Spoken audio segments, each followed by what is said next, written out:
قربانی کے حوالے سے اللہ تعالیٰ نے قرآن پاک میں ارشاد فرمایا لن ینال اللہ لحومها ولا دماؤها ولکن ینالہ التقوی منکم۔ فرمایا ان قربانیوں کے گوشت اور ان کے خون اللہ کی بارگاہ میں نہیں پہنچتے، بلکہ تمہاری طرف سے تقوی ہوتا ہے جو اللہ کی بارگاہ میں پہنچتا ہے۔ مراد یہ کہ یہ خون تو ادھر بہہ جاتا ہے، یہ گوشت استعمال میں آ جاتا ہے، اللہ کی بارگاہ میں جس شے نے قبول ہونا ہے وہ ہمارے دلوں میں موجود تقوی اور اخلاص ہوتا ہے۔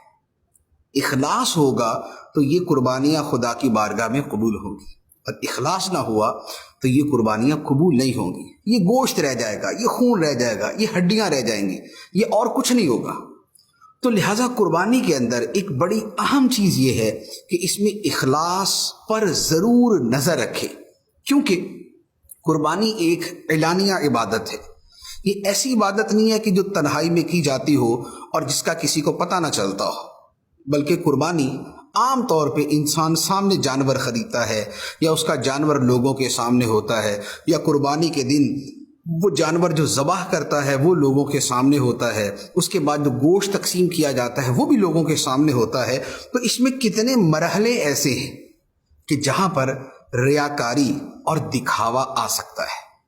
جیسے ہمارے ہاں ایک ٹرینڈ بنتا جا رہا ہے کہ قربانی کے جانور مہنگے سے مہنگے خریدے جاتے ہیں اور بھاری بھرکم خریدے جاتے ہیں، اور پھر ان کو باقاعدہ بنا سنوار کر سجا کر لوگوں کے سامنے پیش کیا جاتا ہے، ایک میلہ جمع ہوتا ہے۔ یہ ساری چیزیں مطلقاً شریعت میں منع نہیں۔ ہو سکتا ہے کہ کوئی اچھی نیت سے کرے تو اس کا اچھی نیت سے کرنا باعث ثواب ہو، کہ وہ پیسہ خرچ کرتا ہے لوگوں کو اس لیے دکھا رہا ہے کہ لوگوں کو ترغیب ملے، لوگوں کو پتہ چلے قربانی کے ایام ہیں، لوگوں کے اندر جذبہ پیدا ہو کہ ہم بھی بڑھ چڑھ کے قربانی کریں۔ اچھی نیتوں کے ساتھ یہ افعال ہوں گے تو اس کے اوپر بھی ثواب ملے گا، اس میں حرج نہیں۔ لیکن چونکہ علم دین سے دوری ہے، علم کی کمی ہے، دین پر عمل کا جذبہ نہیں، ریاکاری کے جو